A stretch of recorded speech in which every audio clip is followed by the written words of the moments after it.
한 주간 고단한 삶을 살아오신 여러분들을 주님의 따뜻한 마음으로 위로하고 또 환영합니다. 오늘 이 예배 가운데 여러분의 마음들이 하나님의 큰 사랑으로 가득 차기를 소망합니다. 오늘 말씀의 제목은 거룩의 이유라고 하는 말씀 제목인데요. 오늘 우리에게 주신 말씀 고린도전서 3장 16절과 17절 이 말씀은 고린도전서 3장에 관련된 그리고 그 이전에 1장부터 계속되어 오는 내용들을 대부분 함축해서 우리에게 주시는 말씀인데, 교회가 왜 거룩해야 되는가, 또 성도들이 왜 거룩해야 되는가, 그 이유를 분명하게 알려주십니다.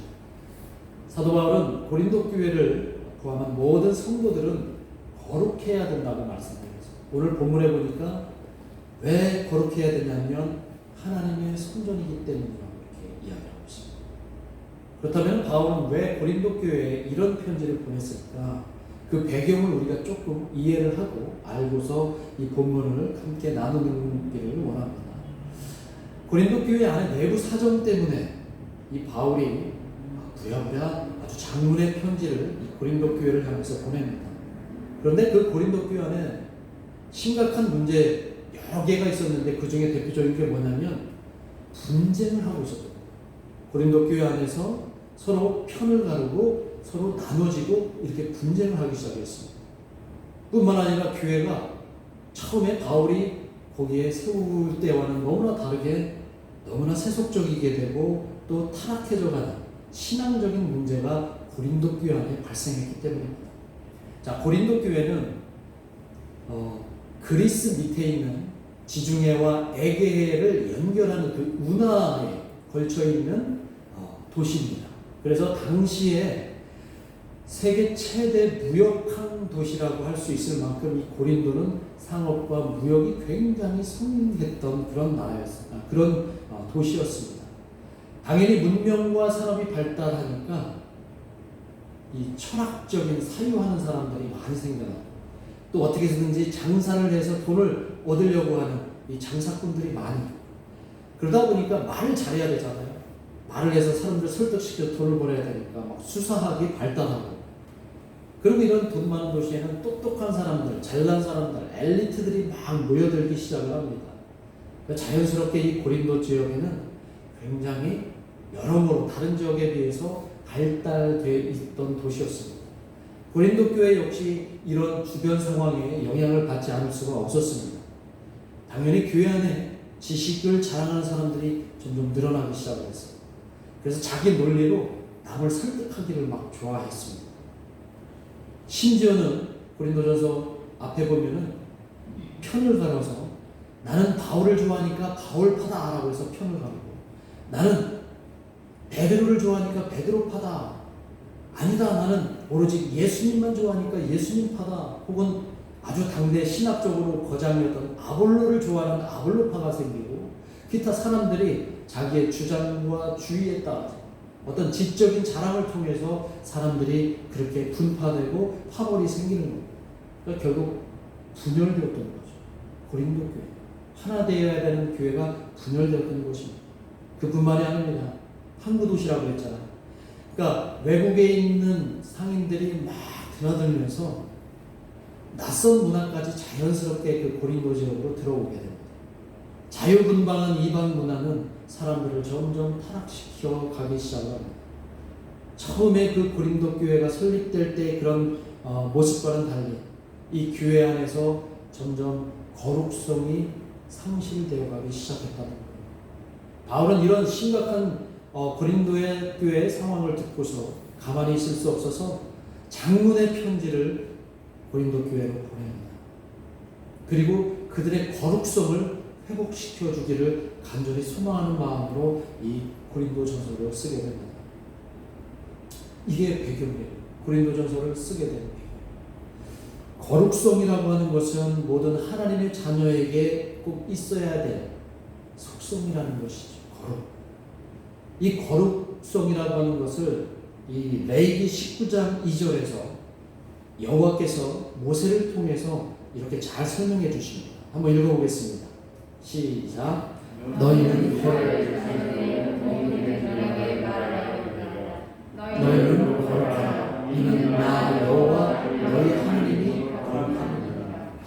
하나님은 이스라엘 백성과 처음 만나시면서 그들에게 했던 말이 거룩하라 이런 말이었어요. 하나님의 자녀들, 하나님의 백성들은 거룩하라. 왜? 내가 거룩하니 너희도 거룩하라 이렇게 말씀했어요. 제가 예전에 신대원에 다닐 때 동기 한 분이 아주 양복만 입고 다녀요.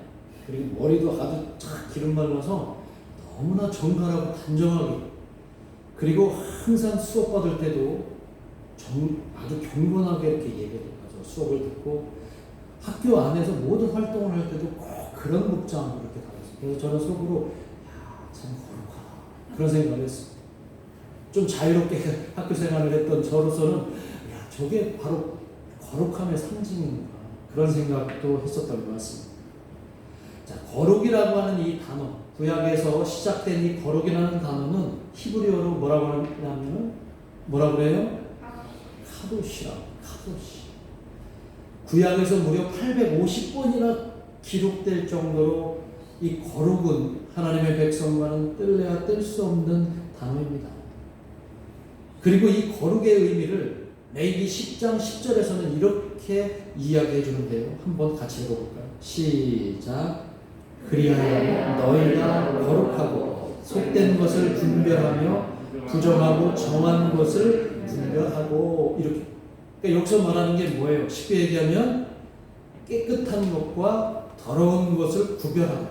특히 세속적인 것은 부정하니까 이 세속과 구별하는 것이 거룩이다. 이렇게 레위기에서 말씀하고 있는 거예요. 자, 다시 고린도전서로 돌아옵니다. 바울은 16절에서 고린도 교회에게 뭐라고 얘기를 하냐면 너희가 뭐다? 하나님의 성전이다 라고 얘기하면서 17절에는 하나님의 성전은 어떻다는 얘기예요? 거룩하다라고 얘기합니다. 그리고 17절 마지막에 뭐라고 얘기하냐면 이게 우리가 주목할 대목인데 너희도 그러하다. 자, 이 말은 하나님의 성전은 거룩하다. 그리고 그 하나님의 성전이 누구다? 바로 너희들이다. 이런 얘기를 지금 하고 계십니다. 하나님의 성전은 하나님이 계시는 곳입니다. 믿습니까? 하나님의 집이라고 할 수 있죠. 하나님이 계시는 곳이니까.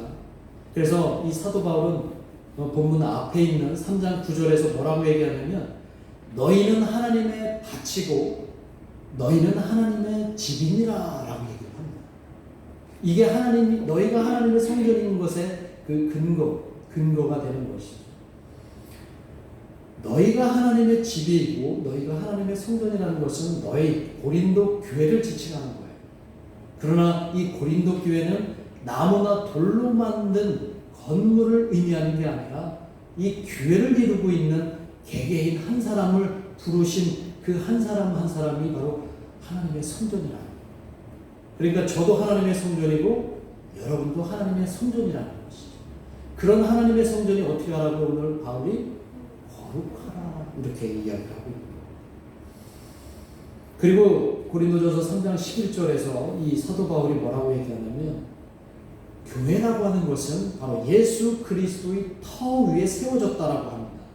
그러니까 모든 성도가 모두 교회인데 이 교회가 하나님의 성전이고 오늘 여기에 모신 한 사람 한 사람 한 사람이 바로 교회라는 거예요. 여러분이 교회라는 거예요. 걸어다니는 교회라는 거예요. 그런데 그 교회가 누구의 터 위에 세워졌냐면 예수 그리스도의 터 위에 세워졌다라는 거예요. 이해가 되시죠? 그러니 예수님의 거룩성이 여러분 한 사람 한 사람 마음속에 담겨져 있고 하나님의 거룩성이 저와 여러분에게 다 담겨져 있다는 거예요. 이게 교회이며 하나님의 성전이라는 겁니다. 자, 하나님의 성전은 어떻게 시작됐는지 그 역사를 아시죠? 하나님의 성전이 어떻게 시작됐습니까? 출애굽 역사를 보면 성막이 최초에 하나님이 머무시는 곳으로 시작됐잖아요. 그렇죠? 자, 성막으로 그렇게 시작했는데 이 성막이 나중에 어떻게 됐어요? 아주 웅장한 예루살렘 성전으로 바뀌었죠. 그런 예루살렘 성전에 하나님이 계심으로 그들은 늘 제사하며 지냈지. 그런데 이 웅장한 예루살렘 성전의 시간이 흘러가면서 어떻게 됐어요? 거룩성을 잃어버리기 시작했습니다. 예루살렘 성전은 시간이 흐르면서 거룩성을 점차 잃어가기 시작을 했고, 그 거룩성을 잃어가게 한 장본인들이 누구냐면 바로 성전을 지키던 자들. 성전을 지키던 자들. 그들의 위선과 거짓 때문에 성전은 점점 타락해졌고, 마침내 예루살렘 성전 지도자들은 이 땅에 오신 예수 그리스도를 십자가에 달리게 하고 죽이는 엄청난 죄로 저질렀던 것. 이게 예루살렘 성전이, 그 성전을 지키는 자들이 그렇게 했던 것입니다. 우리가 복음서를 보면 모든 복음서에 공이 나오는 여러 가지 내용 가운데 아주 중요한 내용이 뭐냐면, 예수님께서 성전을 청소하시는 사건 아시죠? 성전을 청소하시는 사건이 이 복음서 4개 복음서에 공이 다 나온다. 자, 요한복음, 그 중에서 요한복음 2장 19절에서 예수님께서 청소를 하시고 나서 도대체 예수님의 행동을 이해할 수 없는 바리새인들과 성전 지키는 자들이 예수님께 너는 도대체 무슨 근거로 이렇게 하느냐라고 얘기를 할 때 예수님이 그들에게 이런 말씀을 하고 계세요. 한번 같이 읽어보겠습니다. 시작. 이 성전을 홀라 내가 사흘 동안에 일으키리라. 이미 예루살렘의 성전은 그 소명을 다 했다는 것. 이미 거룩성을 상실했다는 것.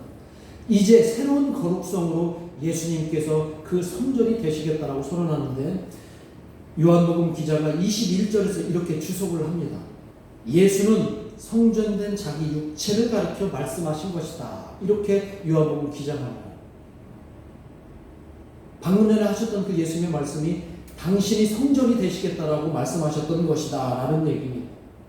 거룩함을 잃어버린 그 웅장한 건물의 예루살렘 성전은 이제 예수 그리스도로 다시 태어나게 되는 거죠. 예수님께서 모든 교회의 기초가 되시는 겁니다. 그리고 그 기초 위에 저와 여러분을 부르신 거예요. 그래서 교회를 우리가 뭐라고 부른다고 그랬습니까? 지난번에 했죠? 헬라어로 뭐라고 그랬어요? 부르심이라고 했잖아요. 뭐라고요? 크레시아. 교회는 건물이 아니라 바로 한 사람 한 사람을 부르신 그 모임, 그리고 한 사람 한 사람이 교회라고 하는 것이죠. 저와 여러분은 하나님의 성전인 줄을 믿습니다. 그리고 하나님의 성전은 거룩합니다. 따라서 하나님의 성전인 저와 여러분은 거룩한 존재인 것을 꼭 기억하시기를 주님의 이름으로 축복합니다. 자, 거룩한 존재는 분명 달라요. 구별되는 것이죠. 카도시라는 말이 구별이라고 얘기했습니다. 구별돼야 됩니다. 거룩한 존재에게는 뭔가 특별한 것이 있어야 합니다. 그런데 거룩한 존재가 만약에 바울이 17절에서 이렇게 성전을 더럽히는 자들에게는 이런 결과가 닥친다고 얘기를 합니다. 경고하는 내용을 한번 같이 읽어보겠습니다. 시작. 누구든지 하나님의 성전을 더럽히면 하나님이 그 사람을 하나님의 성전을 더럽히면 하나님이 그 사람을 멸하신다. 굉장히 과격한 말씀이잖아요. 구약에 보면 하나님의 성전 혹은 성막을 더럽힌 사람은 어떻게 하기로 되어 있어요? 사형에 처해야 돼요. 율법으로 아예 정해놨습니다. 하나님의 성전을 훼손한다는 것은 엄청난 죄라는 것이죠. 이런 뜻으로 지금 바울이 하나님의 성전을 더럽히는 자 혹은 더럽히는 것은 심각한 죄라는 것을 알려줍니다. 교회 공동체 안에서 한 사람 한 사람이 하나님의 성전입니다. 교회 공동체 안에서 교인을 실족하게 하거나 교인에게 상처를 주거나 괴롭히는 행위가 바로 하나님의 성전을 더럽히는 것과 같다는 겁니다. 그런 훼손이 계속되면 교회가 유지될 수 있을까요? 없을까요? 없습니다. 고린도 교회는 지금 더럽혀진 거예요. 거룩성을 상실해가는 거예요. 교회는 서로 사랑으로 섬겨야 할 교회 안에서 서로 패를 나누고 시기 질투하고 차별하고 잘난 척하며 자랑만 늘어놓고 약한 자를 돌보지 않는다면 더 이상 그 교회는 하나님의 성전의 거룩성을 가질 수가 없다는 겁니다. 또 교회가 돈을 사랑하고 음행으로 타락하고 우상 숭배하고 욕심과 욕망으로 가득해져 있다면 하나님의 성전은 이미 더럽혀진 것입니다. 그런 성전은 존재할 이유가 없다라고 사도 바울이 이야기합니다. 자, 예수님께서는 바리새인들과 서기관들을 굉장히 좋지 않게 여기셨어요. 그러나 그들은 엄청난 거룩한 삶을 살았던 사람들입니다. 근데 예수님은 그들에게 위선자라고까지도 비난하셨어요. 왜 그러셨을까요? 바리새인들과 서기관들, 소위 성전 지도자들은 거룩하게, 진짜 거룩한 삶을 살았습니다. 철저하게 세속과 구분하는 삶을 살았습니다. 사람들과 가까이 하지도 않았습니다. 그들은 굉장히 경건 생활에 몰두했었습니다. 율법대로 살고자 했습니다. 그런데 예수님께서는 그들을 위선자라고 얘기를 하세요. 왜 위선자라는 딱지를 그들에게 붙였을까? 그들의 거룩성은 왜곡된 거룩성, 왜곡된 거룩함이었기 때문입니다. 그들이 하나님의 성전을 더럽히고 있으면서 문자로 된 율법에 근거해서만 그들은 거룩을 유지했기 때문입니다. 그들은 모든 것을 깨끗함과 부정함으로만 나누고 그 정결과 부정함을 나누는 기준을 누구에게 들이댔냐면 사람에게 들이댔다. 그러다 보니까 마치 하나님께 제사 드릴 때 흠이 있거나 하자가 있으면 그 제물을 어떻게 합니까? 바로 폐기 처분하듯이 사람들을 그런 기준으로 들이대니까 병들고 아픈 사람들은 어떻게 돼요? 부정한 사람으로 그들은 규정을 해버리는 거예요. 가난하고 병든 사람은 절대 거룩해질 수 없다고 그들은 믿었던 거예요. 하나님은 그런 자들을 절대 거들떠보지도 않을 거라고 그들은 믿고 있고 그렇게 사람들에게 구분하고 구별하고 차별하고 했던 겁니다. 그런데 예수님께서 어떻게 하셨어요? 그들의 거룩의 개념을 완전히 바꿔주셨습니다. 자, 여러분에게 묻겠습니다. 만약에 이 더러운 물이 이만큼 있고 깨끗한 물이 있다고 해요. 근데 이 두 물을 합치면은 이 합쳐진 물은 어떤 물이 되기가 훨씬 쉬울까요? 더러운 물이 있고 깨끗한 물이 있는데 이 두 물이 합쳐지면 어떻게 될까요? 그 물은 깨끗해져요? 더러워질 확률이 굉장히 크죠. 자, 이런 논리로 당시에 바리새인과 서기관들이 부정과 깨끗함 이것을 구분하고 사람들에게 그렇게 제단했던 겁니다. 그런데 예수님이 이런 논리를 완전히 뒤집어 놓으신 거예요. 한번 보세요. 깨끗함이 부정함을 삼켜버리도록 예수님이 하셨는데 예수님은 어떤 분이세요? 부정한 분이세요? 아니죠. 정결하신 분이죠. 흠이 없으신 분이죠. 깨끗하신 분이죠. 거룩하신 분이죠. 죄가 없으신 분인데. 그런데 이런 깨끗하신 분이 부정한 사람들과 접촉했을 때 어떤 결과가 나타났습니까? 깨끗하죠. 성전 지도자들의 논리와는 전혀 다르다는 거죠.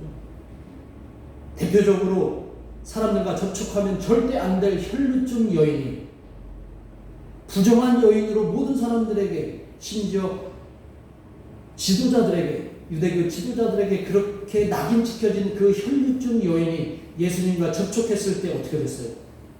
그 여인은 깨끗하게 나았습니다. 더러운 귀신 들린 사람들은 예수님과 접촉한 후에 그들은 깨끗하게 나았습니다. 불의한 자들도 예수님과 접촉하고 의롭게 되었습니다. 예수님은 세리들과 죄인들과 접촉하면서 그들을 뭘로 삼으셨어요? 친구로 삼으셨어요. 소외되고 가난한 사람들은 예수님으로 인해서 이 세상의 주인공으로 다시 나타나게 됐다는 거죠. 예수님의 이 거룩함이 부정함을 삼키는 놀라운 거룩이라는 거예요. 이런 은혜를 우리가 깨달아야 될 줄로 믿습니다. 이런 놀라운 진리는 지금 저와 여러분에게도 경험되고 있다는 사실을 믿으시기를 바랍니다. 저와 여러분이 처음부터 깨끗해졌었나요? 날마다 우리는 부정함 속에 살아가고 있을지 모르지만 예수님이 우리와 함께 계심으로 인해서 우리는 날마다 거룩함을 소망할 수 있게 된 것입니다. 믿으십니까? 그동안 우리는 이 거룩이라는 말을 너무나 좁게 해석해온 것 같아요. 하나님의 뜻과 다르게 사람이 만든 그 문자로 된 율법과 형식에 따라서 진정한 구별, 하나님 우리에게 주시는 그 진정한 구별이 아닌 차별을 저지르며 우리가 살아온 건 아닙니다. 교회 안에서 거룩과 차별을 혼동해서는 안 된다는 겁니다.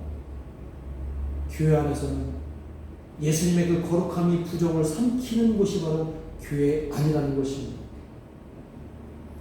우리의 거룩은 하나님 앞에 진정한 안식의 예배를 드리는 것이 우선돼야 되는 것으로 믿습니다. 그러나 또 다른 거룩의 이유는 뭐냐면 다른 사람과의 관계 속에서 우리의 거룩이 나타나야 된다는 것.